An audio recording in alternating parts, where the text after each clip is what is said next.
So I want to talk about how people around the world are starting social movements in fundamentally different ways than we're used to. Earlier today, we talked about the tragedies that are happening in townships in Cape Town, South Africa, on a weekly basis.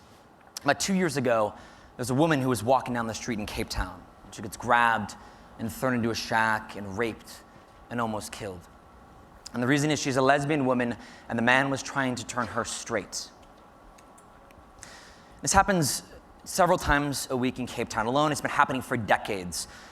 But this time it was different. And the reason it was different, this woman, Ndume Funda, who was friends with that woman, whose own partner had been raped in the same way, and she decided to stand up. And she did this very curious thing.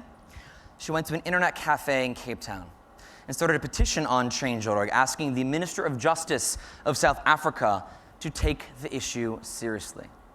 What happened next was amazing. Over 100,000 people from over 150 countries took action in the first few days.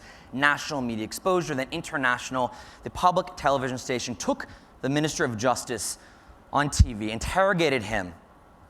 Ndume then took the people who joined the campaign, mobilized offline, organized in front of Parliament, and after weeks of campaigning, after decades of ignoring the issue, the Minister of Justice of South Africa appointed a national task force to investigate and to stop the incidents of corrective rape in that country.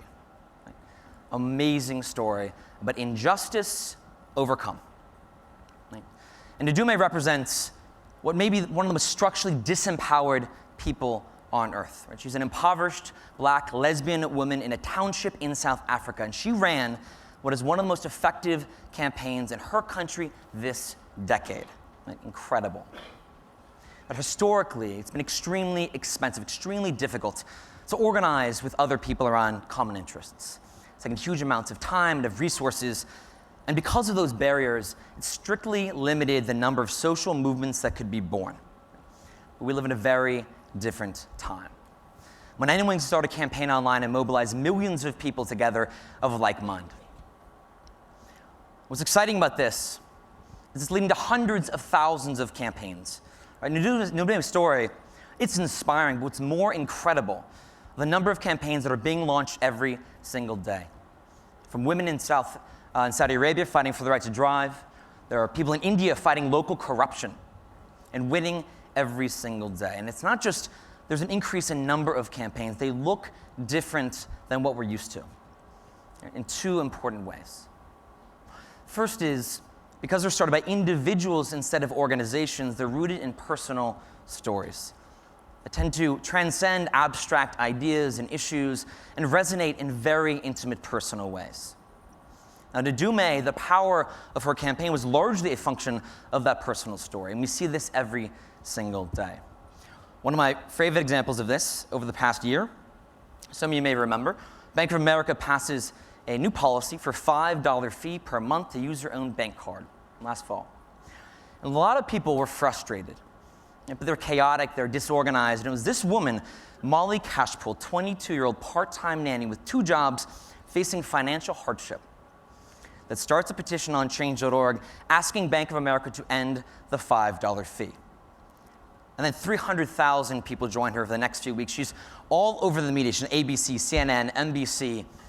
She then helps to organize people offline, get people pulling money out of Bank of America. And after weeks of being a permanent fixture in public media, Bank of America decides to eliminate the $5 fee, as do all other national banks considering them. Now, there are lots of public interest groups trying to do something similar.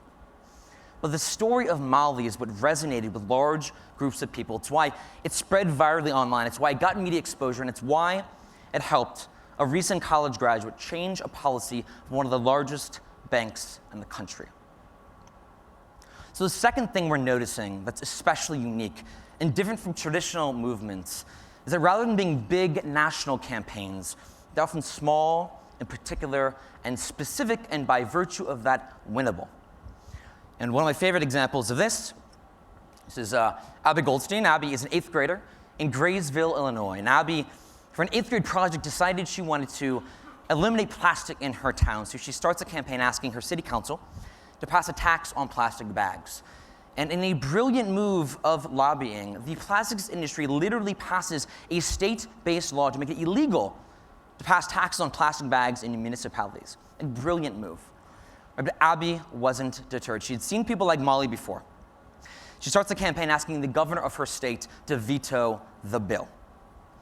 She got 100,000 people to join her, and after being over all the media and on CNN 4 Saturdays ago, the governor of her state calls her on her home phone line. Home phone line says, "I thank you for your inspiring campaign, and I'm going to veto the bill." Incredible. Now, you might think this is a small, specific example that's going to end up with less plastic in a specific city in America. Right?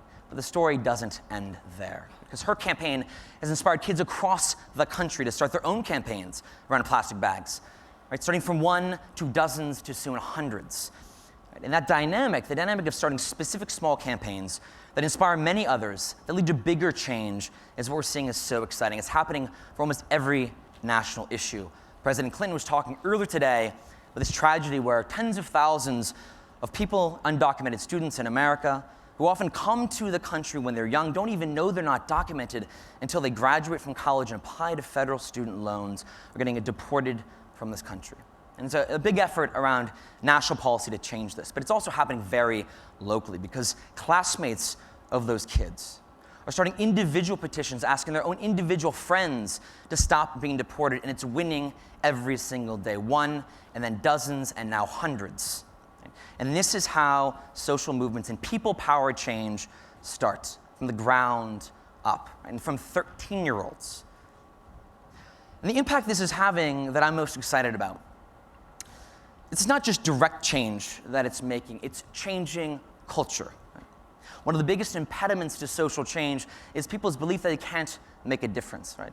Because every single example they've seen in the past demonstrates that tragic reality, but that is now, upon example after example, changing people's minds of what may be possible.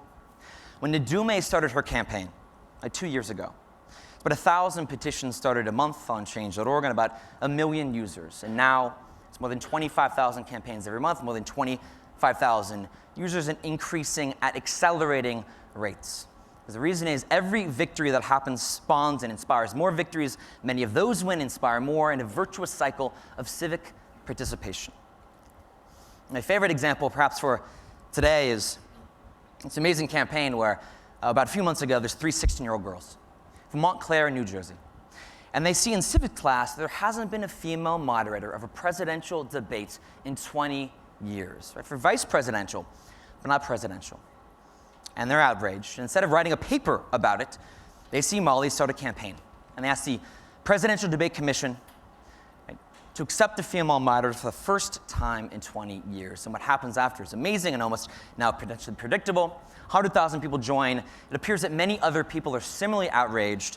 They go down to DC, they protest in front of the debate commission. 2 weeks later, the Presidential Debate Commission asked the first woman in 20 years to moderate a presidential debate.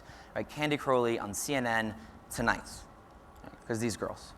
Inspiring campaigns. So what does the world look like when that's possible? It means that everyday people have more power than ever before in all of history. It means that governments and companies now have to think twice, because they recognize that people have the tools and the power to hold them accountable. Right? It means that anyone, anywhere can start a movement. Right? And that's a world that I want to live in. And I hope you do too, because it's here, and it's only just beginning. Thank you.